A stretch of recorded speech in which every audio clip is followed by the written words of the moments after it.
Following retirement from a dazzling career in cricket, Imran Khan retired to Pakistan a changed man. He decided to dedicate his life to social projects.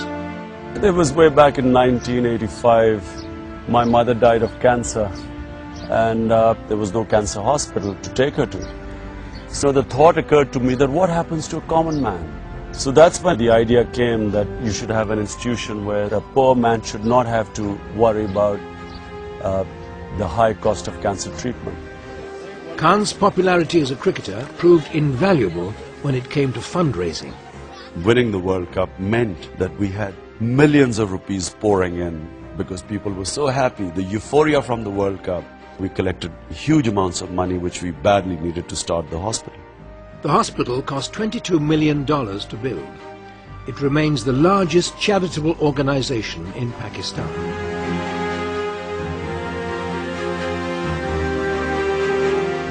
Grew up in a refugee camp. He's got cancer and he's being treated free in the hospital. I feel a great deal of satisfaction and feeling of fulfillment when I see people in this hospital being treated. What he's achieved in making the hospital is amazing. It is an example of how a hospital can be run. Khan wanted to further his contribution to the future of Pakistan. For him, real change required a step beyond philanthropy.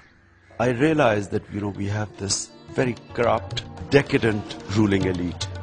The poor subsidize the rich. And so when I came into politics, we figured out what is the most important thing this country needs.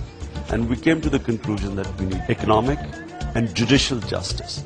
So hence we called ourselves the Movement for Justice. And so in 1996, Khan's party was born. In the 2002 elections, the Justice Party won 0.8% of the popular vote and earned Khan 1 out of 272 elected seats in Parliament. This came at a price.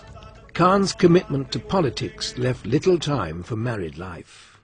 When they got married, Jemima knew that he wanted to achieve big things for his people in Pakistan, but I don't think either of them probably really realised what that would entail, i.e. the travelling. He was always away from home. So really, his immersion in politics drove a wedge between them. The greatest happiness I ever had wasn't during my marriage. And of course, the greatest lows were in the marriage. But once it was over, you just move on. Living alone, Khan is able to dedicate more time to his constituents. Today, he is making the long drive to Mianwali, a northwest district in the province of Punjab. This is farming land. These are all farmers who live off the land. And with the small holdings, so most of the time, they cannot sustain the whole family. So some will be here, others will then go out to seek a job. Khan has come to visit a bereaved family and says a few prayers for the departed before it's time for afternoon prayers at the village mosque. I consider myself completely a practicing Muslim. Faith, for me, became a complete liberation. It drives away your fears. Fear of dying, fear of losing your wealth, fear of humiliation, all that disappears. We came to condole Nawaz Khan, who's a member of our party. His brother died, so came to offer my condolences for his brother. Next, Khan makes his way to a neighbouring village for a public meeting. My father's side, the Niazi tribe, has been living here for 400 to 500 years. So they came from Afghanistan, mountain people who came and settled here.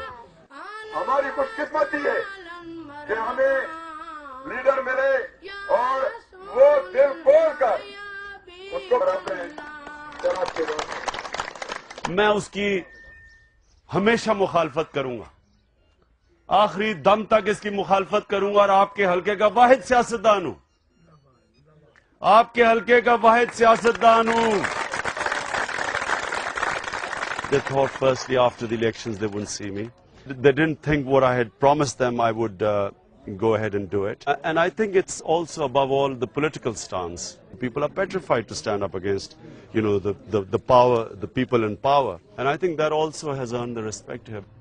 For Khan, when it comes to building a better Pakistan, politics and social work go hand in hand.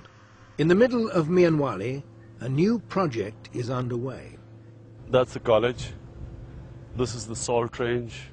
That's the lake. The most beautiful location. All around this college is the most backward part of Pakistan. Young people have no access to quality education. You find rising crime, young people turn into drugs. And so the whole idea of building this here is that it will serve 5 of the poorest districts of this country. Would love to have this as my office. This would be the hallway, and then the classrooms up there. I haven't done any proper fundraising for this because I wanted to wait until this college opens. Once you have a running concern, it's much easier to collect money. And here is me, who has collected probably more money than anyone in Pakistan. So I understand about fundraising. Khan did his homework before planning Namal College.